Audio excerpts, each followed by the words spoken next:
கொலோசியருக்கு எழுதின நிருபம் 4ஆம் அதிகாரம் 9ஆம் வசனம். அவனையும் உங்களில் ஒருவனாயிருக்கிற உண்மையும் பிரியமுள்ள சகோதரனாகிய ஒனேசிமு என்பவனையும் உங்களிடத்தில் அனுப்பியிருக்கிறேன்.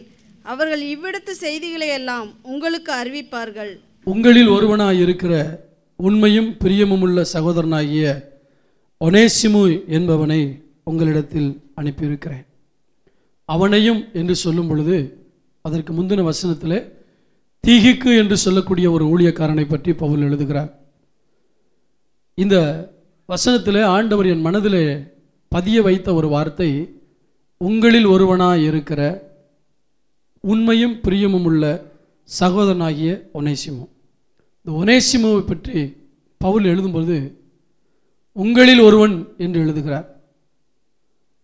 உங்களில் ஒருவன் என்று சொல்லும் பொழுது அவர் யாரோடு அவனை இணைத்து பேசுகிறார் என்பது மிக முக்கியம். இந்த ஒனேசிமுடைய வாழ்க்கையில் 4 விதமான கட்டங்களை பார்க்கிறோம். பைபிளில் அதிகமாக சொல்லப்படாத ஒரு பேர் ஒனேசிமு. 3 அல்லது 4 இடத்துல தான் அவன் பேர் பைபிள்லே இருக்குது. மொத்த வேதாமத்திலையும் 3 அல்லது 4 இடத்துல இருக்குது.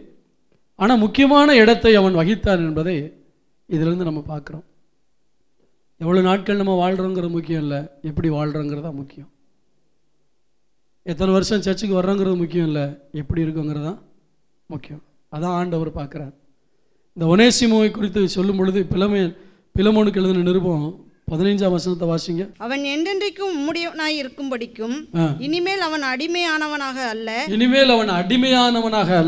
அடிமையானவனுக்கு மேலானவனாகவும் பிரியமுள்ள சகோதரனமா இருக்கவும் படிக்கும் கொஞ்ச காலம் உம்மை விட்டு பிரிந்து போனானாக்கும். அதாவது இந்த ஒனேசிமுடைய வாழ்க்கையை பற்றி சொல்கிறேன், கவனிங்கள். பிலமோனுடைய வீட்டிலே வேலைக்கு இருந்தவன் தான் இந்த ஒனேசிமு. வேலைக்காரனாக அல்ல, அடிமையாக இருந்தவன். அந்த காலங்களிலே மக்களை அடிமையாக விலைக்கு வாங்குவார்கள். இந்த விலைக்கு வாங்கப்பட்டதான அடிமைகள் கொடூரமாக நடத்தப்படுவார்கள். எஜமான் என்ன வேலை கொடுக்குறானோ அந்த வேலையை செஞ்சு தான் ஆகணும். ஒன்று தெரியுமா உங்களுக்கு? இயேசு கிறிஸ்து உங்களை என்னையும் விலைக்கு வாங்கியிருக்காரு, நீங்கள் நானும் அவருக்கு அடிமைகள். இந்த ரகசியம் புரிஞ்சிருச்சுன்னா அவர் பாதமே கதின்னு கிடப்போம், எதிர்த்து பேச முடியாது. அவர் ஏதாவது ஒன்று உள்ளத்தில் சொல்லும் பொழுது, இல்லை ஆண்டவரே எனக்கு அங்கே வேலை இருக்குது இங்கே வேலை இருக்குன்னு சொல்ல முடியாது. ஏன்னா நம்ம அடிமைங்கிறத இன்னும் உணரலை. பாஸ்டர் அடிமையாக இருந்த நம்மளை தானே பாஸ்டர் விடுதலையாக்கினார். பாவத்துக்கு அடிமையாக இருந்த நம்மளை விடுதலையாக்கி நீதிக்கு அடிமையாக்கி விட்டார். நாம் அவருக்கு அடிமைகளாக இருக்கிறோம். அடிமை என்பவன் சுயமாய் எதையுமே செய்ய முடியாத சூழ்நிலையில் இருக்கக்கூடியவன். 1000 ஆசைகள் இருந்தாலும் எஜமான் என்ன சொல்கிறானோ அதை தான் செய்யணும். அதுதான் உண்மையான கிறிஸ்தவ வாழ்க்கை. நமக்கு 1000 ஆசைகள் இருக்கலாம், ஆனால் இயேசு என்ன சொல்கிறாரோ அதை தான் செய்யணும். அதான் உண்மையான கிறிஸ்தவ வாழ்க்கை. இன்றைக்கி நம்ம மனசும் மாம்சமும் விரும்புகிறத செஞ்சோம்னா நம்ம இன்னும் பழைய ஆளாகவே இருக்கணும்னு அர்த்தம், இன்னும் ரட்சிக்கப்படலைன்னு அர்த்தம். தயவுசெய்து மன்னிச்சுங்க, பைபிள் படி சொல்கிறேன். உங்கள் மனசும் மாம்சமும் விரும்புகிறதே செஞ்சீங்கன்னா நீங்கள் ரட்சிக்கப்படலை, பரலோகத்துக்கு போகிறது கஷ்டம். ஆனால் இயேசு நம்மை அடிமையாக வைத்திருக்கிறார். அவர் கடூரமான எஜமான் அல்ல, அன்புள்ள எஜமான். அவர் ரொம்ப ஜென்டிலாக நம்ம நடத்தக்கூடியவர். ஆனால் நம்ம அடிமைங்கிறத உணரணும்னு அவர் எதிர்பார்க்கிறார். முதலாவது, இந்த ஒனேசிமு அடிமைகளில் ஒருவனாக இருந்தார். நான் வாசித்த வசனத்தில் உங்களில் ஒருவன் என்று சொல்கிறார், அதை நான் பின்பு சொல்லுகிறேன். அங்கே சொல்லப்பட்டிருக்கிறது அவன் அடிமைகளில் ஒருவனாக இருந்தார். ஏனென்றால் பிலமோன் ஒரு பெரிய பணக்காரர், நிறைய அடிமைகள் அவனுடைய வீட்டில் வேலைக்கு இருந்தார்கள். அந்த அடிமைகளில் ஒருவன் தான் இவன். நீங்களும் நானும் ரட்சிக்கப்படுறதுக்கு முன்னாடி அடிமைகளில் ஒருவர்களாகத்தான் இருந்தோம். எந்த அடிமை? பாவத்துக்கு அடிமை. பாவத்துக்கு அடிமையாக இருந்தோம், அசுத்தத்துக்கு அடிமையாக இருந்தோம், பிசாசுக்கு அடிமையாக இருந்தோம். அடிமைகளில் ஒருவனாக இருந்தவன் தான் இந்த ஒனேசிமு. அவனுடைய வீட்டில் நிறைய வேலைக்காரங்க இருந்தாங்க, இவன் இருந்தான். இன்னொரு விதத்தில் சொல்கிறாங்க, அவன் இந்த பிலமோனுக்கு தூரத்து சொந்தம் கூட என்று சொல்லுகிறார்கள். ஏனென்றால் அவன் மிகவும் நெருக்கமானவன் என்பதை பற்றி பவுல் எழுதுகிறார். அந்த வீட்டில் வேலை செய்யும்போது ஏதோ ஒன்று திருடிட்டான். எஜமானுக்கு விரோதமாக பாவம் செஞ்சு ஏதோ ஒன்று திருடிட்டு வீட்டை விட்டு ஓடி போயிட்டான். ஓடி போன இடத்துல அவனை என்ன பண்ணிட்டாங்க, ஓடி போன இடத்துல அவன் கொஞ்சம் அப்படியே இருக்கும் பொழுது ஜெயிலில் தூக்கி போட்டாங்க, கண்டுபிடிச்சிட்டாங்க. எங்கே போனாலும் ரோம பேரரசு தானே, ஜெயிலில் போட்டாங்க. ரோமாபுரி சிறையில் போயிட்டான்.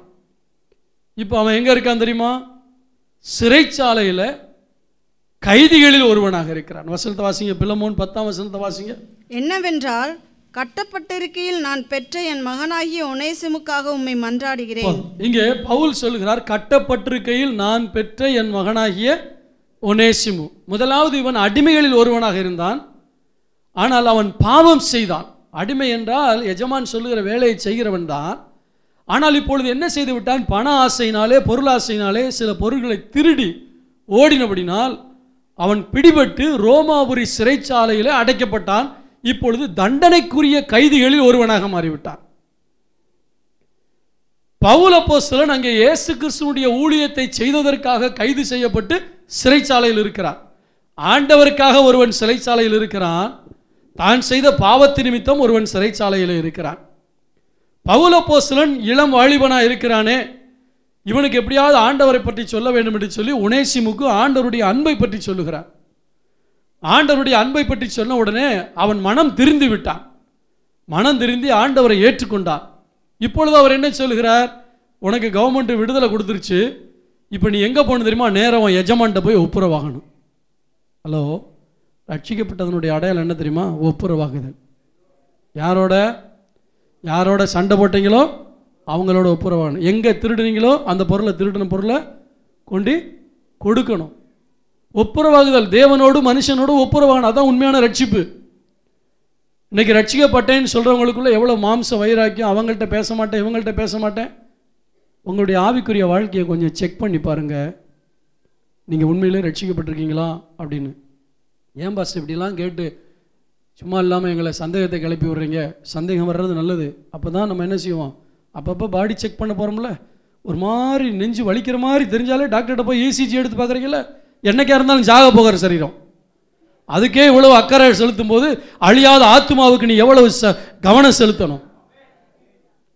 ஒரு இருமல் வந்துடக்கூடாது, உடனே ஆஸ்பத்திரி போய் செக் பண்ணுறோம். என்னைக்கா இருந்தாலும் அது சாக போகுது. சாக போகிற சரீரத்துக்கு அடிக்கடி செக்கப்புக்கு போகிறோம். ஆனால் அழியாத ஆத்மா, தேவனோடு என்னென்னைக்கு வாழக்கூடிய ஆத்மா, அது செக்கப் போகிறோமா? இன்னைக்கு செக் பண்ணுங்க, உண்மையிலே ரட்சிக்கப்பட்டிருக்கீங்களா? சுபாவம் மாறி இருக்கா? ஆண்டவருடைய வசனத்தின்படி நீங்கள் வாழ்கிறீங்களா? இவன் வாழ்ந்தான், ஒப்புரவாக போனான். ஆமே. நல்லா கவனிங்க, திருடின எஜமான்ட்ட திருப்பி அனுப்புகிறார் யார்? பவுல். அதான் மாற்றப்பட்ட வாழ்க்கை. தோத்திரம். ஒரு ஒரு ஒரு ரட்சிக்கப்பட்ட ஒரு மனுஷன் ஆண்டவர்கிட்ட ஜெபம் பண்ணும்போது சொன்னார், ஆண்டவர், நீ இத்தனை வருஷத்துக்கு முன்னாடி ஒரு கடையில் உன் ஃப்ரெண்ட்ஸோட சாப்பிட்டு காசு கொடுக்காமல் வந்துட்ட, நீ போய் அந்த கடையில் போய் காசு கொடுத்துருவா அப்படின்னாரான். எத்தனை வருஷம்? 30 வருஷத்துக்கு அப்புறம் ரட்சிக்கப்பட்டார். ஆண்டவர், என்கிட்ட ஏதாவது பாவம் இருக்கா? உன் ஃப்ரெண்ட்ஸோட அந்த கடையில் சாப்பிட்டு பில் கொடுக்காம வண்டியில் போய் கொடுத்துருவா அப்படின்னாரான். இவர் தேடி கண்டுபிடிச்சி கடைக்கு போய் அப்போ உள்ள 30 ரூபானா இப்போ எவ்வளோ வருங்கிறத கால்குலேட் பண்ணி ஒரு 300-400 கொடுத்து, சார் இருந்தாங்க சார் அப்படின்னாரான். பில் எங்கே சார்ன்னு இருக்கார் அவர். பில்லு 30 வருஷத்துக்கு முன்னாடியே கொடுத்தாச்சு அப்படின்னாரான். அவருக்கு ஒன்றும் புரியலை, என்னடா வந்திருக்காள் பைத்தியமானு யோசிச்சாரான். என்ன சார் சொல்கிறீங்கன்னா, இல்லை 30 வருஷத்துக்கு முன்னாடி வாலிப நாட்கள் இருக்கும் போது ஃப்ரெண்ட்ஸோடு சேர்ந்து நான் இந்த ஹோட்டலில் சாப்பிட்டு பில் கொடுக்காமல் போயிட்டோம், ஏமாற்றிட்டு போயிட்டோம். இப்போ நான் ரட்சிக்கப்பட்டு கிறிஸ்தவன் நான் மாறிட்டேன். ஆண்டவர் இந்த பணத்தை கொடுத்துட்டு வர சொல்கிறாரு. ஆண்டவர் உயிருள்ள தெய்வம், அதனால் கொடுக்க வந்தேன்னு சொன்னால் இப்படியும் ஒரு கடவுளாக இருக்காரா? அந்த கடவுள் உண்மையான கடவுள் சார். நம்ம வேலை பார்க்குற இடத்துல நம்ம சாட்சி எப்படி இருக்கு? ஆஃபீஸில் இருக்க பொருள்லாம் வீட்டுக்கு வருதா? ஹலோ, கர்த்தர் பார்த்துக்கிட்டு இருக்காரு. அவன் ஒத்த கண்ணுங்கிறான், ஆண்டவர் 2 கண்ணில் பார்த்துக்கிட்டு இருக்காரு. ஆஃபீஸில் இருக்க பொருள் நம்ம பொருள் தானே வீட்டுக்கு வருதா? அடுத்த வீட்டில் வாங்கின பொருள்லாம் அவங்க வீட்டில் இருக்குதா? கேட்டு தரணும் வாங்கின CD, படிச்சுட்டு தரவனு வாங்கின புக்கு வீட்டில் இருக்குதா? ஒழுங்காக திருப்பி கொடுத்துருங்க, ஒப்புரவாங்க. அது உங்களது மாதிரி அலமாரி அலங்கரிச்சுக்கிட்டு இருக்கக்கூடாது. முதலாவது அவன் அடிமைகளில் ஒருவனாக இருந்தான். இரண்டாவது கைதிகளில் ஒருவனாக இருந்தான். கட்டப்பட்டிருக்கையில் நான் பெற்ற என் மகனாகிய ஒனேசிமு. பவுலும் சிறைச்சாலையில் ஆண்டவருக்காக இருந்தார். இங்கே ஒனேசிமு தவறு செய்தபடியால் தண்டனை பெறுவதற்குரிய கைதியாக இருந்தார். அவன் மனம் திரும்பினான், நன்னடத்தின் நிமித்தமோ எப்படியோ அவனை விடுதலை ஆக்கிட்டாங்க. இப்போ சொல்கிறாரு, நீ எங்கே மறுபடியும் போகணும்? அந்த எஜமான்ட்டே போய் நீ ஒப்புரவாகணும். அதுதான் உண்மையான ரட்சிப்பு. இன்னைக்கு நம்ம என்ன நினைக்கிறோம், ஆண்டவர்கிட்ட வந்து ஆண்டவரே என்ன மன்னிச்சிருங்கப்பான்ட்டு யாரை பற்றியும் கவலை இல்லை. யாரை திட்டணும், யாரை பேசணும், யார்கிட்ட சண்டை போட்டோம், அதெல்லாம் கவலை இல்லை. அன்னேசரே அல்லேலூயா ஐ லவ் யூ ஜீசஸ் அவர் சொல்லுவார். அங்கே போய் ஒழுங்கா ஒப்புரவாயிட்டு வாம்பார். நம்ம ஆண்டவர்கிட்ட தப்பிக்க முடியாது. ஒப்புரவாகுதல் அதான் சுவிசேஷம், அதான் ஊழியம். தேவனோடும் ஒப்புரவாக வேண்டும், மனுஷனோடும் ஒப்புரவாக வேண்டும். அடுத்தவங்ககிட்ட சண்டை போட்டு ஏசிட்ட மட்டும் வந்து அல்லேலூயா ஐ லவ் யூன்னு சொல்லவே முடியாது. இன்னைக்கு நம்ம டேர்ம்ஸை மாற்றணும். ஆட்களை பக்கத்தில் பிரைஸ் லார்ட் பிரதருங்கிறோம், ஏசிட்டு போய் ஐ லவ் யூ ஜீசஸ்ங்கிறோம். நீ அதை மாற்று அப்படிம்பாரு. அங்கே போயிட்டு ஐ லவ் யூ பிரதர்னு சொல்லணும், அங்கே வந்து பிரைஸ் லார்ட் ஜீசஸ்ன்னு சொல்லணும். எத்தனை பேருக்கு புரியுது? புரியுதா? மனுஷனை பார்க்கும்போது ஐ லவ் யூ பிரதர்னு சொல்லுங்க, மாற்றி சொல்லிடுறாங்க. பிரதரை சொல்லுங்க, சிஸ்டரை சொல்லுங்க. நான் சொல்ல வர விஷயம் என்ன தெரியுமா? மனுஷனை நேசிங்க, இயேசுவை துதிங்க. நம்ம என்ன செய்கிறோம்? இயேசுவை துதி நேசிக்கிறேன்னு சொல்கிறோம். அவர் என்ன சொல்வார்? என்னை போல நீ அவனை நேசி, உன்னை போல பிறனை நேசி. அப்போ ஆண்டவர் சொல்கிறார். இன்னைக்கு இந்த பிலமோனுக்கு எழுதும்போது என்ன சொல்றாரு? கட்டப்பட்டிருக்கில் நான் பெற்ற என் மகனாகிய ஒனேசிமுவை நான் மறுபடியும் உங்ககிட்டே அனுப்புகிறேன். ஏன்னா கிறிஸ்தவங்கிறது ஒரு இடத்துல சண்டை போட்டு இன்னொரு இடத்துல சமாதானமாக வாழ்றதில்ல, எல்லாரோடும் சமாதானமாக இருப்பது. எல்லாரோடும் சமாதானமாக இருக்கிறது தான் கிறிஸ்தவ வாழ்க்கை. இன்னைக்கு யோசிச்சு பாருங்க, இந்த ஆராதனை முடிஞ்சதுக்கப்புறம் யாரு கூடயாவது இங்கே இருக்கிறதுல விசுவாசிங்கிற லெவல்லையோ இல்லை உங்கள் சொந்தக்காரங்கிற லெவல்லையோ இருந்தீங்கன்னா, மனசில் வருத்தம் இருந்தால் இந்த பிரசங்கத்தை நீங்கள் ஆண்டவரை மதிச்சிங்கன்னா உங்களை தாழ்த்தி ஒப்புரவாங்க. இன்றைக்கி வெளியே போகிறதுக்கு முன்னாடி ஒப்புரவாங்க. யாரு கூடயா பேசாமல் இருந்தீங்கன்னா, சாரி எவ்வளோ நாள் நம்ம மன வெறுப்பில் இருந்துட்டோம், நம்ம ஆண்டவருக்குள்ளே சந்தோஷமாக இருப்போம், வேறு ஒன்றும் சொல்ல வேண்டாம், போய் ஒப்புரவாங்க. அதான் உண்மையான கிறிஸ்தவ வாழ்க்கை. இந்த பிலமோனுக்கு சொல்கிறாரு, அவன் வர்றான், அவனை ஏற்றுக்க. அதை என்ன சொல்கிறாரு? என் உள்ளம் போல் இருக்கிற அவனை ஏற்றுக்கொள்ளும். இப்போ எப்படி மாறிட்டான்? ஒரு திருட்டு பையதான். ஆனால் இப்போ இயேசுவை ஏற்றுக்கொண்ட உடனே அவன் வாழ்க்கை டோட்டலாக சேஞ்ச் ஆயிடுச்சு. ஒரு அல்லேலூயா சொல்லுவோமா? ஆமே. நீங்கள் எடுத்து வாசிங்க, என்னோடு கூட திருப்பி கொள்ளுங்க. 11ஆம் வசனத்தை வாசிங்க. முன்னே அவன் உமக்கு பிரயோஜனம் இல்லாதவன், இப்பொழுதோ உமக்கும் எனக்கும் பிரயோஜனம் உள்ளவன். 12 அவனை நான் உம்மிடத்திற்கு அனுப்புகிறேன், என் உள்ளம் போல் இருக்கிற அவனை நீர் ஏற்றுக்கொள்ளும். எப்படி சொல்றாரு? பவுல் பெரிய ஸ்காலர், படிச்ச மேதாவி, ஆண்டவருக்காக வைராக்கியமா ஊழியம் செய்கிறவர். இப்போ அவர் சொல்றாரு, என் உள்ளம் போல இருக்கிற அவனை ஏற்றுக்கொள்ளுங்க. அப்போ அவன் வாழ்க்கையில் எவ்வளோ மாற்றம் வந்திருக்கு. தம்பி, நீ ரட்சிக்கப்பட்டனா அவன் வாழ்க்கையில் மாற்றம் வந்திருக்கா? என் உள்ளம் போல் அவன் மாறிட்டான். என் உள்ளம் போல்னா என்ன அர்த்தம்? யோசிச்சு பாருங்க. என் உள்ளம் போல் இருக்கிறவனை ஏற்றுக்கொள்ளுன்னா, நான் எப்படி உன்னை நேசிக்கிறேனோ அதை போல் அவனும் உன்னை நேசிக்கிறான். நான் எப்படி ஆண்டவரை நேசிக்கிறேனோ அதை போல் அவனும் ஆண்டவரை நேசிக்கிறான். நான் எப்படி ஆண்டவருடைய ஊழியத்தை நேசிக்கிறேனோ அவனும் அதை போல் நேசிக்கிறான். ஒரு அழிலே சொல்லுவோமா? என் உள்ளம் போல் இருக்கிற அவனை மறுபடியும் உங்கள்கிட்ட அனுப்புகிறேன். அதுதான் சரியான ஊழியம். 2 குடும்பத்தில் சண்டை போடுறாங்கன்னா அவங்கள பேசி பிரித்து வைக்கிறது ஊழியக்காரனுடைய வேலை இல்லை. மேக்சிமம் அவங்கள எப்படி ஒன்றா வைக்கணுமோ அதுதான் ஊழியம். ஏற்ற தாழ்வுகள் இருக்கும், பிரச்சனை இருக்கும், போராட்டம் இருக்கும், எல்லாம் இருக்கும். ஒரு ஊழியக்காரனுடைய வேலை பிரிவினை ஆவியுடையதல்ல. அதே போல தான் நீங்கள் என்ன செய்யணும்? பிரிஞ்சு போகக்கூடாது. மேக்சிமம் என்ன செய்யணும்? ஒப்புரவாக வேண்டும். மறுபடியும் அங்கே தான் அனுப்புகிறான். அவர் மோசமான ஆள், கட்டி வச்சு அடிப்பார். பவுலுக்கு என்ன தெரியுமா நம்பிக்கை? இந்த பிலமோன் ஏற்கனவே ரட்சிக்கப்பட்டவன். அல்லேலூயா சொல்லுவோமா? நீங்கள் எஜமானாக இருந்தால் உங்களுக்கு கீழே வேலை பார்க்குறவன் தப்பு பண்ணியிருந்தா கூட அவன் ரட்சிக்கப்பட்டான்னா அவனை மன்னிக்க கற்றுக்கொள்ள வேண்டாம். அல்லேலூயா. நீங்கள் எஜமான்கிற தோரணையில் மட்டும் இருக்கக்கூடாது.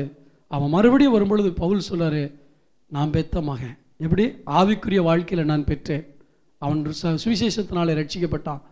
அவன் முதல்ல உமக்கு பிரயோஜனம் இல்லாத அப்படின்னு அர்த்தம், வெட்டியாக வேலை செஞ்சுக்கிட்டு இருந்தவன், வேலை செய்கிற மாதிரி நடிக்கிறவன். தெரியுமா உங்களுக்கு? பார்வைக்கு ஊழியம் செய்கிறவங்க ஆளை பார்த்துட்டா ஒரு மாதிரி வேலை செய்வாங்க. சூப்பர்வைசர் வந்துட்டாருன்னா வேலை வேகமாக நடக்கும். சூப்பர்வைசர் இல்லாட்டி கதை நடக்கும். முதலாளி வர்றாருன்னா முதலாளி இருக்கும்போது ரொம்ப பவ்யமாக வேலை செய்வாங்க, முதலாளி இல்லாட்டி அரட்டை அடிப்பாங்க. அதான். ஆனால் இங்கே என்ன சொல்லப்பட்டிருக்குது? முதலாவது இந்த ஒனேசிமும் இருக்கிற இடத்துல மாய்மாலமாக இருந்தான், பிரயோஜனம் இல்லாத அடிமையாக இருந்தாலும் ஒரு வேலை செய்யாமல் ஊர் சுற்றிக்கிட்டு இருந்திருக்கலாம், ஏமாற்றிக்கிட்டு இருந்திருக்கலாம். ஆனால் இப்போ அவன் பிரயோஜனம் உள்ளவன். இல்லையா சொல்லுவோமா? நான் கேட்குறேன், நீங்கள் பார்வைக்கு ஊழியம் செய்கிற ஆளா இல்லை ஆண்டவருக்காக பிரயோஜனம் உள்ள பாத்திரமாக இருக்கீங்களா? ஒரு வீட்டில் வெள்ளியும் மரமும் பொண்ணும் நிறைய பாத்திரம் இருக்குது. சில கணத்துக்கும் சில கனவீனத்துக்கும் இருக்குது. சில பொருட்கள் ஷோகேஸில் தான் இருக்கும், விலையேற பெற்றது, ஒரு நாளும் பயன்படாது. வர்றவங்கலாம் பார்த்துட்டு போவாங்க. ஷோகேஸ் கிறிஸ்டியன்ஸ் நிறையா பேர் இருக்காங்க. அவங்க எப்போவுமே ஷோகேஸில் தான் இருப்பாங்க. ஆனால் மண் பாண்டமும் மரப்பாண்டமும் டெய்லி அந்த வீட்டு எஜமானுக்கு உபயோகப்பட்டுக்கிட்டே இருக்கும். பார்க்குறதுக்கு அழகாக இருக்காது, ஆனால் அது டெய்லி தேய்க்கிறதுக்கு என்ன செய்யும், இடம் கொடுக்கும். அது அதை ஜஸ்ட் அப்படி டஸ்ட்டு, அதை ரொம்ப தேய்ச்சா பாலிஷ் போயிடும். ஐ சொல்லுவோமா, இந்த பொண்ணும் வெள்ளியும் ரொம்ப தேய்ச்சோம்னா பாலிஷ். அதனால் ரொம்ப டஸ்டரை வச்சு தான் டஸ்ட் பண்ணுவோம், பார்க்குறதுக்கு சொகுசாகவே இருக்கட்டும். ஆனால் இந்த அடுப்படியில் கிடக்கிற இந்த அலுமினிய பாத்திரம், மண் பாத்திரம் டெய்லி தேய்ச்சி அதனுடைய அழகை இழந்திருக்கும். ஆனால் எஜமானுக்கு ருசியுள்ள பதார்த்தங்களை அதுதான் கொடுத்துக்கிட்டே இருக்கும். நீங்கள் எந்த பாத்திரங்க, பிரயோஜனமான பாத்திரமா இல்லை ஷோகேஸில் இருக்கிற பாத்திரமா? ஒரு நாள் வரப்போகுது, ஷோகேஸில் இருக்க பாத்திரத்தை தேடி இயேசு வரமாட்டார். இந்த பிரயோஜனமுள்ள பாத்திரம். நீங்கள் அடுப்பின் அடியில் கிடந்தாலும் வெள்ளியால் அலங்கரிக்கப்பட்ட புறா குறிஞ்சிகளின் சிறகுக்கு ஒப்பாயிருப்பீர்கள் என்று ஆண்டவர் சொன்னார். இப்போ நீ அடுப்படியில் கிடக்கிறது போல கரிப்பிடிச்சு போய் கிடக்கலாம். ஊழிய செய்கிறவங்களை பார்க்கும்போது அப்படி தான் கிடைக்கும். எப்போ பார்த்தாலும் ஊழியம் ஓடுறியே, எப்போ பார்த்தாலும் சச்சுன்னு ஓடுறியேன்னு நீங்கள் வீட்டில் இருந்து உங்கள் மனைவி மாற விரட்டலாம், புருஷன் மாற விரட்டலாம். ஆனால் ஆண்டவருடைய பார்வையில் அவங்க வேலையேற பெற்றவங்க. அவங்க அடுப்படியில் கிடக்கிற மாதிரி அழகு இல்லாமல் இருக்கலாம், அந்தஸ்து இல்லாமல் இருக்கலாம், கரிப்பிடிச்சு போய் கிடக்கலாம். ஒரு நாள் வரப்போகிறது, ஆண்டவர் அவர்களை அலங்கரிக்க போகிறார். அப்போ தான் தெரியும், ஐயா இப்படி தெரிஞ்சிருச்சுன்னா நானும் ஊழியத்துக்கு ஓடி இருப்பேனே. ஓடி வாங்க, ஒரு நாள் ஆண்டவர் வரப்போகிறார். இந்த பிரயோஜனமான பாத்திரங்களை வெள்ளியால் அலங்கரிக்க போகிறார். ஆமென், ஸ்தோத்திரம். முதலாவது இவன் அடிமைகளில் ஒருவனாக இருந்தான், இரண்டாவது கைதிகளில் ஒருவனாக மாறினான், மூன்றாவதாக பிரயோஜனம் உள்ளவர்களில் ஒருவனாய் மாறினான். சபையில் நீங்கள் யாராக இருக்கீங்க? ஏதோ ஒரு பாவத்துக்கு அடிமையாக இருக்கீங்களா? இல்லை இன்னும் பாவத்தை செய்து ஆண்டவருடைய தண்டனைக்கு ஏற்ற விதத்தில் வாழ்ந்து கொண்டிருக்கிற தண்டனைக்குரிய கைதிகளில் ஒருவராக இருக்கிறீர்களா? இல்லை ஆண்டவருக்காக பிரயோஜனம் உள்ளவங்களா இருக்கீங்களா? இங்கே நம்ம வாசி கொலோசியர் 4:9 உங்களில் ஒருவன் என்று சொல்லப்பட்டிருக்கிறது என்ன தெரியுமா? அதுக்கு முன்னாடி சொல்லப்பட்டிருக்கு பவுலுடைய உடன் ஊழியக்காரர்கள். கரங்களை தட்டி கர்த்தருடைய நாமத்தை மகிமைப்படுத்துவோமா? சிறைச்சாலையில் கிடந்தான். சிறைச்சாலையில் கிடந்தவன், அதாவது ஒரு காலத்தில் அடிமைகளோடு வேலை பார்த்து கொண்டிருந்தான். அடிமைத்தனத்தில் வேலை செய்திருந்தான். கூலி வேலைன்னு சொல்லலாம், கல் உடைக்கிற வேலையாக இருக்கலாம். ஏதோ ஒரு அடிமைத்தனத்தில் ஒரு சாதாரண வேலையில் இருந்தான். தெரியாதனமாக தப்பு பண்ணிட்டான். கைதிகளில் ஒருவனாக தண்டனைக்குரியவனாக மாறினான். விடுதலை கிடைத்தது. இப்பொழுது பிரயோஜனம் உள்ளவர்களில் ஒருவனாய் மாறிவிட்டான். அதே வீட்டில் இன்னும் நிறையா பேர் வேலை செஞ்சுக்கிட்டு இருக்கலாம். ஆனால் இப்போ எந்த அந்தஸ்துக்கு வந்துட்டான் தெரியுமா? சகோதரன் என்கிற அந்தஸ்துக்கு வந்துட்டான். இனி அடிமை அல்ல, அடிமையானவனுக்கு மேலாக.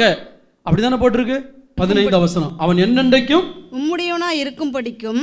இனிமேல் அவன் அடிமையானவனாக அல்ல, அடிமையானவனுக்கு மேலானவனாகவும் பிரியமுள்ள சகோதரனாக இருக்கும் படிக்கும் கொஞ்ச காலம் உம்மை விட்டு பிரிந்து போனானாக்கும். எனக்கு அவன் பிரியமான சகோதரனானால் உமக்கு சரீரத்தின்படியும், அதாவது சொந்தக்காரன் முதலே சொன்ன பார்த்தீங்களா, சரீரத்தின்படியும் கர்த்தருக்குள்ளும் எவ்வளவு பிரியமுள்ளவனாக இருக்க வேண்டும்.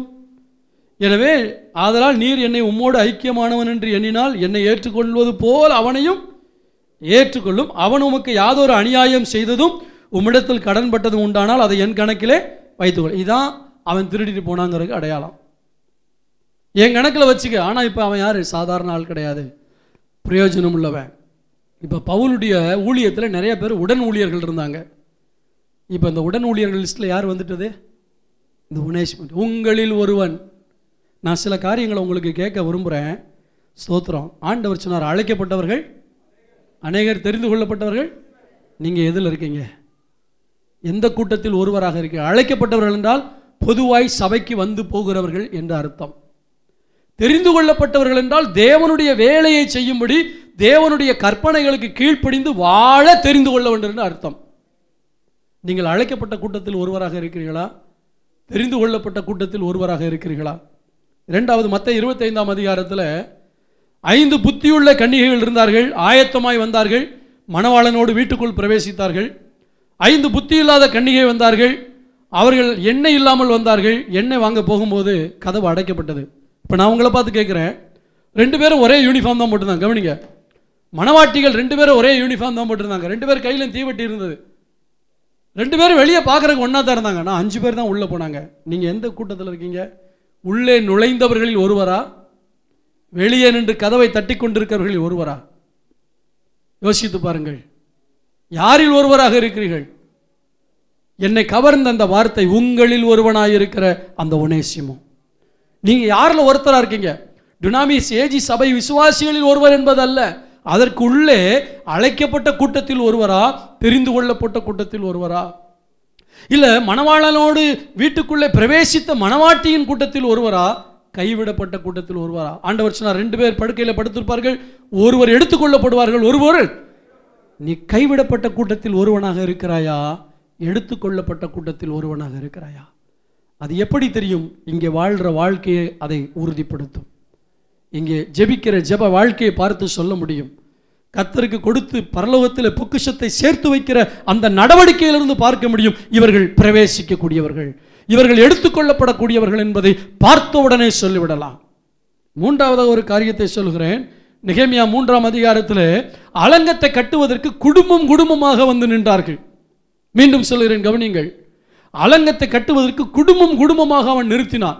சில குடும்பங்கள் அவர்கள் வெளியே இருந்து அதை வேடிக்கை பார்த்து கொண்டிருந்தார்கள். நான் கேட்கிறேன், தேவனுடைய ராஜ்யத்தை கட்டுகிற பணியில குடும்பமாய் இருக்கிற குடும்பங்களில் ஒரு குடும்பமா, அல்லது கும்மாளம் இட்டுக்கிட்டு இருக்க கூட்டத்தில் ஒரு குடும்பமா? வேணா நெகேமியா 3ஆம் அதிகாரத்தை வாசி பாருங்க. குடும்பம் குடும்பமாக நிறுத்தினான். இன்னைக்கு குடும்பம் குடும்பமா ஜெபம் பண்ண வாங்கன்னா வர முடியல. இப்பயே தெரிஞ்சுக்கங்க நீங்க எந்த கூட்டத்தில் இருக்கீங்க. புரியுதா உங்களுக்கு? விஷயம் புரியுதா? ஜெபிக்கவா ஜெபிக்கவா ஜெபிக்கவானா வரமாட்டோம், பேர் கொடுக்க மாட்டோம். இதிலே தெரிஞ்சுக்கலாம் நான் எந்த கூட்டத்தில் இருக்கிறேன். ஏன்னா நான் ஆண்டவருக்காக வாழ்ற கூட்டத்தில் இருந்தால் முதல் ஆளாக நான் பேர் கொடுத்திருப்பேன். நான் எனக்காக வாழ்கிறேன். கடைசி நாட்களில் ஆபத்தான 3 பிரியர்கள் இருக்கிறார்கள். கடைசி நாட்களில் கொடிய காலங்கள் வரும். அதிலே முதலாவது பிரியர் என்ன தெரியுமா? தற்பிரியர். நீங்க 2 தீமோத்தேயு 3ஆம் அதிகாரத்தை வீட்டில் போய் வாசி பாருங்க. கடைசி காலத்தினுடைய அடையாளம் வானத்தில் இல்லை, உங்களுக்குள்ளே இருக்கிறது. நீங்க தான் அடையாளம், உங்க வாழ்க்கை தான் அடையாளம். இயேசு சீக்கிரம் வரப்போறாருங்கிறதுக்கு உங்க வாழ்க்கை தான் அடையாளம். அந்தி கிறிஸ்து வரப்போறாங்கிறதுக்கு உங்க வாழ்க்கை தான் அடையாளம். உங்களை கர்த்தர் அடையாளமாய் வைத்திருக்கிறார். என்ன அடையாளம்? மனிதன் எப்படி இருப்பானா? தற்பிரியனாக இருப்பானா. எனக்கு பிடிச்சிருக்கு நான் செய்வேன், யாரை பற்றியும் கவலை இல்லை, யார் சொன்னா எனக்கு அதை பற்றி கவலை இல்லை, எனக்கு பிடிச்சிருக்கு, எனக்கு தேவை, என் என் என் என்று தன்னை மையமாய் வைத்து வாழக்கூடிய ஒரு வாழ்க்கை, அவன் தான் தற்பிரியன். கடைசி காலத்தினுடைய அடையாளம். 2வதாக பணப்பிரியர். ஓவர் டைம் மேலே ஓவர் டைம், பணத்து மேலே நைட்டும் பகலும் சம்பாரிச்சு சம்பாரிச்சு பணம் பணம் பணம் பணம்னு பணப்பிரியர். பணம் அவசியம், ஆனால் பணப்பிரியராக இருக்கக்கூடாது. 3வது சுகபோக பிரியர். இதில் எப்படி இருக்க மாட்டாங்கன்னா தேவ பிரியராக இருக்க மாட்டாங்களா? சரி, நான் கேட்குறேன், ஜெபம் பண்ணுறது தேவனுக்கு பிரியமா இல்லையா? அப்படி ஜெபம் பண்ணவங்க யாருக்கு பிரியர்? தேவ பிரியர். எங்களுக்கெல்லாம் வேலை இருக்குன்னு சொன்னால் சுகபோக பிரியர். வேலையை நான் விடுங்கன்னு சொல்லலை, ஆனால் மாதத்தில் ஒரு நாளாவது கர்த்தருக்காக லீவு போடுங்கிறேன். அதான் ஆண்டவர் மேலே இருக்கிற அன்புனால வரக்கூடிய வைராக்கியம். வருஷம் பூரா அப்படி சொல்கிறது இல்லை, மாசம் மாசம் அப்படி சொல்றது இல்லை. எப்பயாவது ஆண்டவர் ஊழியக்காரனை ஏவி சபைக்கு இப்படி ஒரு திட்டத்தை கொடுக்கும் போது நான் முன் வருகிறேன் என்று முதலாவது கையை தூக்க வேண்டும். அதுதான் தேவ பிரியராய் வாழ்வது. இன்றைக்கு தற்பிரியராக, பணப்பிரியராக, சுகபோக பிரியராக வாழ்ந்து கொண்டிருக்கிறார்கள். எனக்கு அன்பான கர்த்தருடைய பிள்ளைகளே, நாம் எந்த கூட்டத்தில் இருக்கிறோம்? குடும்பம் குடும்பமாக நிறுத்தினா உங்கள் குடும்பம் எந்த கூட்டத்தில் இருக்கிறது? வந்து போகிற கூட்டத்தில் இருக்கிறதா, இல்லை தேவனுக்காக வாழக்கூடிய கூட்டத்தில் இருக்கிறதா? இன்னொரு காரியத்தை சொல்கிறேன். சாத்ராக், மேஷாக், ஆபேத்நேகோ 3 பேர் நிற்கிறார்கள். தானியேலும் நிற்கிறார். ஆண்டவருக்காக வைராக்கியமாக நிற்கிறார்கள். யூதேயாவிலிருந்து பிடித்து கொண்டு வந்தப்பட்ட ஏராளமான வாலிபர்கள் அந்த சிலையை வணங்குகிறார்கள். ஊரோடு ஒத்துப்போகிற கூட்டம் அங்கே இருக்கிறது. அவர்களுக்கு எந்த ஆபத்தும் இல்லை. ஆனால் கர்த்தருக்காக நாங்கள் வாழ்வோம் என்று ஒரு சிறு கூட்டம் இருக்கிறது. நீங்கள் எந்த கூட்டத்தில் இருக்கிறீர்கள்? கர்த்தருக்காக உயிரே போனாலும் நான் ஆண்டவருக்காக வாழ்வேங்கிற அந்த சிறு கூட்டத்தில் இருக்கிறீர்களா? அல்லது இடத்துக்கு தகுந்த மாதிரி, நேரத்துக்கு தகுந்த மாதிரி வேஷம் போட்டு அப்படி அப்படியே அப்படி அப்படியே போய் நழுவிட்டு போகிற, ஒப்புரவாகிற அந்த கூட்டத்தில் இருக்கீங்களா? எந்த கூட்டத்தில் இருக்கு? யாரில் ஒருவர் நீங்கள்? யாரில் ஒருவராக இருக்கிறீர்கள்? யோசிச்சு பாருங்க. உங்களை நீங்களே கேட்டு பாருங்க. கண்ணை மூடி கேட்டு பாருங்க, நான் எந்த கூட்டத்தில் இருக்கேன்? ஒருவேளை இன்னைக்கு AK-47 துப்பாக்கி எடுத்துட்டு வந்து இயேசு வேணான்னு சொல்றவன்லாம் உயிரோட விட்டுறேன், வெளியே ஓடுங்க, இயேசு தான் வேணும்னு சொன்னா சுட்டு கொல்ல போறேன்னா எத்தனை பேர் உட்காந்துருப்பீங்க? கையை தூக்கவே பயமா இருக்கு இல்லையா? எத்தனை பேர் உட்காந்துருப்பீங்க? நாங்கள் வெளியே போயிடுவோம் பாஸ், ஆனால் இயேசுவை தான் நினச்சிட்டு போவோம். அதுதான் மறுதளிக்கிறது. தில்லா நிற்கணும். ஆமேன்னு சொல்லுவோமா? அல்லேலூயா. சுட்டா அடுத்த நிமிஷம் பரலோகத்துக்கு போக போகிறாங்க.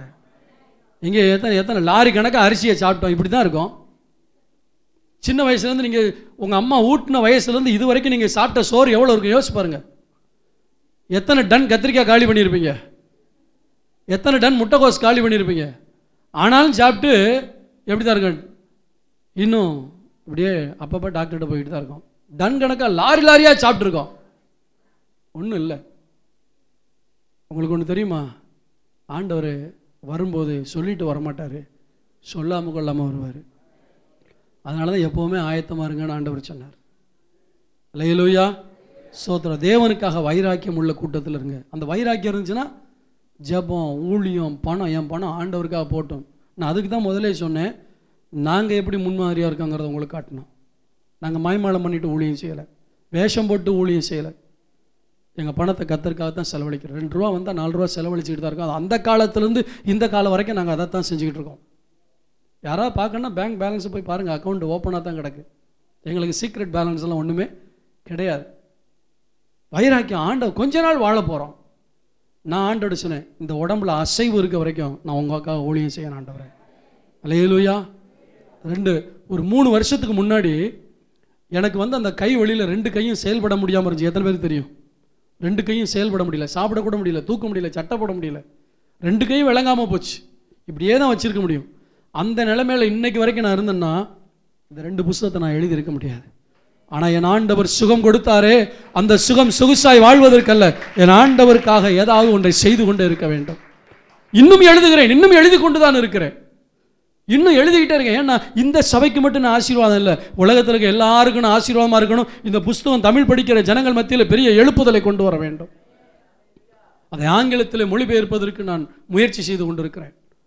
ஸ்தோத்திரம். ஏதாவது ஒரு விதத்தில் ஆண்டவருக்காக வைராக்கியமாக என்ன செய்யணும்?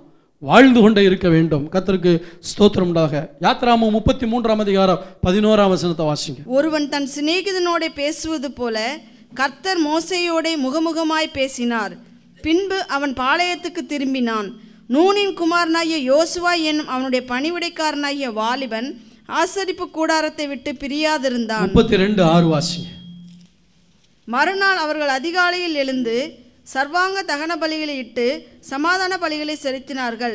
பின்பு ஜனங்கள் புசிக்கவும் குடிக்கவும் உட்கார்ந்து விளையாட எழுந்தார்கள். இங்கே 2 கூட்டத்தை பார்க்கிறோம். ஒரு வாலிபன் ஆண்டவருடைய சன்னிதானத்திலே அவருடைய ஆசரிப்பை கூடாரத்தை விட்டு பிரியாதிருக்கிற ஒரு இளம் வாலிபன் யோசுவா.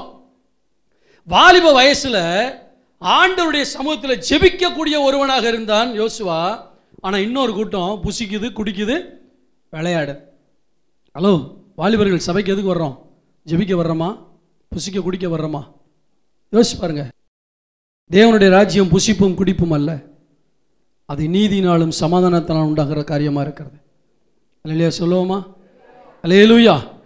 கர்த்தருக்கு ஸ்தோத்திரம். சும்மா வர்றது, ஜாலியா என்ஜாய் பண்றது. அதாவது ஒரு தலைவனுடைய வெற்றி என்ன தெரியுமா? இப்போ உதாரணத்துக்கு ஒரு ஆள், இப்போ நான் ஒரு மென்ஸ் ஃபெலோஷிப்பில் லீடராக இருக்கேன்னா என்னையே எல்லாரும் சுற்றி சுற்றி வந்தேன்னா ஊழியம் ஃபெயிலியர்னு அர்த்தம். ஒரு தலைவன் தனக்கு கீழே உருவாக்கக்கூடியவன் தன்னை சுத்திரவனை வைக்கக்கூடாது, தேவனை சுத்திரவனை வைக்கணும். அதுதான் அவன் ஊழியத்தினுடைய வெற்றி. ஆமீன் சொல்லுவோமா? இன்னைக்கு நம்ம சபையில் இருக்க வாலிபர்கள் ஆளை சுத்திக்கிட்டு இருக்கான், ஆண்டவரை சுத்த ஆள் இல்லை. ஒரு வாலிபன் தேவனுடைய சமூகத்தில் போய் கதறி கதறி ஜெபம் பண்ணிக்கிட்டு இருக்கான். இன்னொரு கூட்டம் உட்காந்து சாப்பிட்டு சாப்பிட்டு சும்மா ஜாலியாக பேசிக்கிட்டு இருக்கு. எந்த கூட்டத்தில் நீ இருக்க? எந்த கூட்டத்தில் இருக்க? இது நான் எப்பயோ எடுத்து வச்ச செய்தி. இன்னைக்கு ஆண்டவர் கேட்குறேன், நீ எந்த கூட்டத்தில் இருக்க? ஆசரிப்பு கூடாரத்தில் உட்காந்து ஜெபம் பண்ணுற கூட்டத்தில் இருக்கியா, இல்லை சாப்பிட்டு விளையாண்டுக்கிட்டு இருக்க கூட்டத்தில் இருக்கியா? தேவன் இன்னைக்கு ஜெபிக்கிற வாலிபர்கள் எதிர்பார்த்து கொண்டு இருக்கிறார். ஆமீன் சொல்லுவோமா? ஆசரிப்பு கூடாரத்தை விட்டு விலகாதிருந்தான். இளம் வாலிபன், ஒரு வாலிப வயசுல அவன் இருக்கான். இன்னைக்கு நம்ம சபையில் அநேக காரியங்களில் ஒரு ஒரு ஒரு ஒன்று முடிஞ்சுமே ஒரு ஸ்நாக்ஸ், அதை முதல்ல நிறுத்துங்க. சின்ன பிள்ளைங்களுக்கு கொடுத்தா பரவாயில்ல, ஞாயிற்றுக்கிழமை கொடுக்குறோம் பரவாயில்ல, எப்போ பார்த்தாலும் ஏதாவது ஒன்று குறிச்சிக்கிட்டு அது புசிக்கிறதும் குடிக்கிறதும் தேவனுடைய ராஜ்யம் அல்ல. ஜெபிக்க வைங்க. சபைக்குள்ள வாலிபர்கள் வந்தால் முதல்ல முழங்கால் போட்டு ஜெபிக்கிறவங்களா இருக்கணும். அவங்கள கர்த்தர் கையில் எடுத்து உலகம் முழுசும் கொண்டு போவார். இன்னைக்கு நான் சொல்றேன், நம்ம சபையில் இருக்க வாலிபர்கள் கர்த்தர் எதிர்பார்க்கிற பிரகாரமாக அர்ப்பணிச்சாங்கன்னா கர்த்தர் உலகம் முழுசும் அவங்களை கொண்டு போக தேவன் சித்தமுள்ளவராக இருக்கிறார். அந்த பரந்த தரிசனம், பரந்த மனப்பான்மை வரணும், அந்த உயரிய எண்ணங்கள் வரணும். சும்மா ஏதோ வேலைக்கு போகிறோம், கொஞ்சம் நேரம் சர்ச்சுக்கு வர்றோம், கொஞ்சம் அரை மணி நேரம் பேசிட்டு ஒரு 1/4 மணி நேரம் ஜெபிக்கிறதுல ஒன்றும் சாதிக்க முடியாது. இங்கே இருக்க ஒரு எறும்புக்குள்ளே கொள்ள முடியாது. அப்புறங்கிட்ட பிசாசு ஜெயிக்கிறது. வந்த உடனே முழங்கால் போட்டு வீரனை போல முழங்கால் படிக்கணும். பேசவே கூடாது. ஜெபம் பண்ணிட்டு என்ன எப்படி இருக்கீங்க, என்ன ஜெபம் பண்ணீங்க, என்ன பைபிள் வாசிங்க, ஸ்பிரிச்சுவல் டாக்கிங் தான் அங்கே இருக்கணும். ஆமீன் சொல்லுவோமா? ஸ்பிரிச்சுவல் டாக் இருந்தால் தான் நம்ம வாழ்க்கையில் முன்னேற முடியும். எனவே சாதாரண உலக மக்களை போல அல்ல, ஆசரிப்பு கூடாரத்தில் இருக்கிறவரா அல்லது ஒரு பெரிய கூட்டம் என்னது பிடிச்சிக்கவும். அது 32:6 வாசிங்க. மறுநாள் அவர்கள் அதிகாலையில் எழுந்து சர்வாங்க தகன பலிகளை இட்டு சமாதான பலிகளை செலுத்தினார்கள். பின்பு ஜனங்கள் புசிக்கவும் குடிக்கவும் உட்கார்ந்து விளையாட எழுந்தார்கள். யாருக்கு பலியிட்டாங்க? கன்றுக்குட்டிக்கு. கர்த்தருக்கு பலி செலுத்துகிறோம் என்று சொன்னாலும் அவர்கள் கன்றுக்குட்டிக்கு பலி செலுத்தினார்கள். சரி, அப்போஸ்தலர் 4ஆம் அதிகாரத்தில் 24 31 வசனம் வரைக்கும் வாசிக்கும் போது ஒரு பெரிய கூட்டம் இருக்குது. அந்த கூட்டம் யார் தெரியுமா? ஜெபிக்கிற கூட்டம். அல்லேலூயா சொல்லுவோமா? சபையார் தேவனை நோக்கி மிகுந்த சத்தமிட்டு ஜெபித்தார்களாம். ஜெபிக்கிற ஒரு கூட்டம் இருக்கிறது. கர்த்தருக்கு ஸ்தோத்திரம்டாக. ஆனால் மத்தேயு 21ஆம் அதிகாரத்தில் சொல்லப்படுது, சும்மா நிற்கிற சிலரை கண்டு. வேலை வெட்டி இல்லாமல் சும்மா இருந்தாலும் இருப்பாங்களே ஒழிய ஜெபிக்க வரமாட்டாங்க. சில ஆட்களை பாருங்க, இங்கே ஜெபம் நடக்கிறப்ப வீட்டில் சும்மா தான் இருப்பாங்க, ஆனால் மனசு வராது. சகோதரா, நீங்கள் எந்த கூட்டம்? ஜெபிக்கிற கூட்டமா, சும்மா வந்துட்டு போகிற கூட்டமா? உங்களில் ஒருவன், ஜெபிக்கிறவர்களில் ஒருவன், சும்மா இருக்கிறவர்களில் ஒருவன். இந்த ஒனேசிமோ உங்களில் ஒருவன் என்று சொன்னால் ஊழியர் கூட்டத்திலேயே அவன் வந்துட்டான். அல்லேலூயா. யோசிச்சு பாருங்க, நிறைய காரியங்களை கர்த்தர் என் மனசில் போட்டுக்கிட்டே இருந்தார். கர்த்தருக்கு ஸ்தோத்திரம். தாளந்தை பயன்படுத்தின கூட்டத்தில் நீங்கள் இருக்கிறீர்களா? தாளந்தை புதைத்து வைத்த கூட்டத்தில் இருக்கிறீர்களா? உங்கள் எல்லாருக்கும் திறமைகளை கர்த்தர் கொடுத்துருப்பார். ஆமென் சொல்லுவோமா? அல்லேலூயா. எல்லா தாளந்தும் கர்த்தருக்காக பயன்படணும். நீங்கள் சொல்லலாம், பாஸ்டங்களுக்கு வேலை இருக்குது, அப்படி இருக்குது, என்ன தான் சொன்னாலும் எங்கிட்ட தான் செல்லுபடியாகும், அவர்கிட்ட செல்லுபடியாகாது. அது 100க்கு 100 உறுதி. ஆண்டவர் சொல்வார், உனக்கு எவ்வளோ நேரம் கொடுத்தேன்? 24 hours டைம் கொடுத்தேன். நீ எப்படி ஸ்பெண்ட் பண்ணுற? அதாவது நேரத்தை பயன்படுத்துகிறவர்கள் ஞானவான்கள், நேரத்தை செலவழிக்கிறவர்கள் பைத்தியக்காரர்கள். நேரத்தை சிலர் செலவழிப்பாங்க தெரியுமா? நேரத்தை கடத்துவாங்க. ஜெபத்தில் உட்காந்துக்கிட்டு டைமை பார்த்து கடத்துவாங்க. அது ஜெபம் பண்ணி ஒரு பிரயோஜனம் இல்லை. நேரம் போகிறதே தெரியாமல் ஜெபிக்கிறது தான் ஜெபம். நேரத்தை செலவழிக்காதீங்க, நேரத்தை பயன்படுத்துங்க. சும்மா உட்காந்துட்டு எதையாவது பைக் எடுத்துகிட்டு அப்படி சுற்றி வந்து நேரத்தை செலவழிக்க. 8 மணிக்கு தானே சாப்பாடு, அது வரைக்கும் டைம் 2 மணி நேரம் டைம் இருக்கு. முழங்கால் போட்டு ஜெபம் பண்ணு. நேரம் இருக்குது, பயன்படுத்த தெரியல. நேரத்தை செலவழிக்கிற ஆட்களாக இருக்காங்க. இன்னைக்கு ஆண்டவர் சொல்ற, ஒரு நேரத்தை பயன்படுத்து, ஜெபம் பண்ண பயன்படுத்து, பைபிள் வாசிக்க பயன்படுத்து, ஆவிக்குரிய ஐக்கியத்துக்கு பயன்படுத்து. ஸ்தோத்திரம். கடைசியாக ஒரு காரியத்தை சொல்கிறேன். அப்போஸ்தலர் 8:4 சிதறி திரிந்தவர்கள் எங்கும் திரிந்து சுவிசேஷத்தை அறிவித்தார்கள். கர்த்தருக்கு ஸ்தோத்திரம்டாக. 2 தீமோத்தேயு 3:4 நான் சொன்னபடி சுகபோகமாய் வாழ்கிற ஒரு கூட்டம் உண்டு. எனக்கு பிரியமானதை மட்டும் நான் செய்வேன் என்று சொல்லி சுவிசேஷம் அறிவிக்கிற கூட்டத்தில் இருக்கிறீர்களா? சுகபோகமாய் வாழ்கிற கூட்டத்தில் இருக்கிறீர்களா? ஒனேசிமோவை பார்த்து சொல்லுகிறார், உங்களில் ஒருவன். யார்?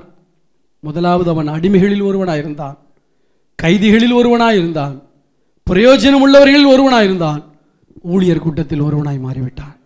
சகோதரனே, சகோதரியே, உங்களுடைய கடந்த காலம் நீங்கள் எங்கே இருந்தீர்கள் என்பது முக்கியமல்ல. ஆனால் இப்பொழுது எங்கே இருக்கிறீர்கள்? ஜெபிக்கிற கூட்டத்தில் ஒருவராக இருக்கிறீர்களா? ஊழியம் செய்கிற கூட்டத்தில் ஒருவராக இருக்கிறீர்களா? தாளந்தை பயன்படுத்துகிற கூட்டத்தில் ஒருவராக இருக்கிறீர்களா? கர்த்தருக்காக வைராக்கியமாய் நிற்கிற கூட்டத்தில் ஒருவராக இருக்கிறீர்களா? வருகையில் எடுத்துக்கொள்ளப்பட்ட கூட்டத்தில் ஒருவராக இருக்கிறீர்களா? தெரிந்து கொள்ளப்பட்ட கூட்டத்தில் இருக்கிறீர்களா?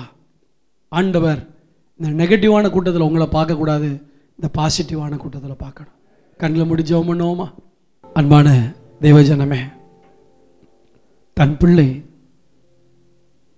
ஒரு தவறான இடத்துக்கு அடம்பிடித்து போகிறது என்றால் அதை திருத்துவதற்கு சில நேரம் தகப்பன் அந்த பிள்ளையிடத்தில் கடுமையாய் நடந்து கொள்ள வேண்டியிருக்கும்.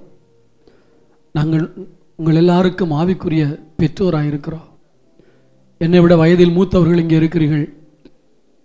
ஆனால் உங்களை குறித்து நான் தேவனிடத்தில் உத்தரவாதம் செலுத்த வேண்டும்.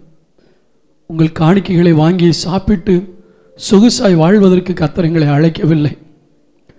உங்களை ஊன்ற கட்டவும், உங்களை ஆண்டவருக்குள்ளே கட்டி எழுப்பி பரலோக ராஜ்யத்துக்கு ஆயத்தப்படுத்தத்தான் எங்களுக்கு நல்ல உடை கொடுத்து சாப்பாடு கொடுத்து ஆண்டவர் வச்சிருக்காரு.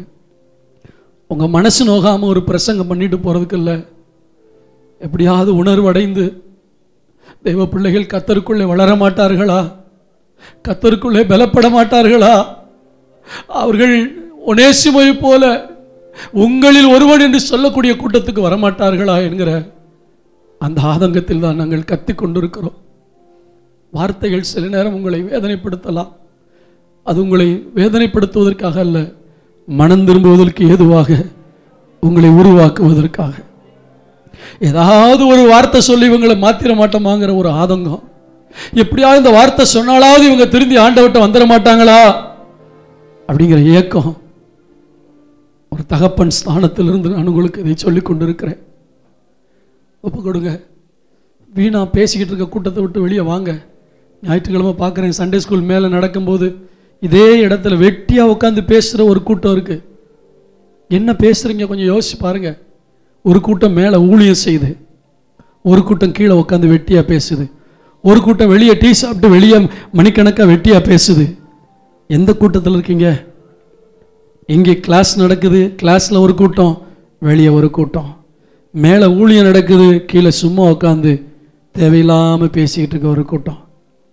இதெல்லாம் பார்க்கும் பொழுது ஊழியக்காரனாகிய எனக்கு எப்படி இருக்கும்?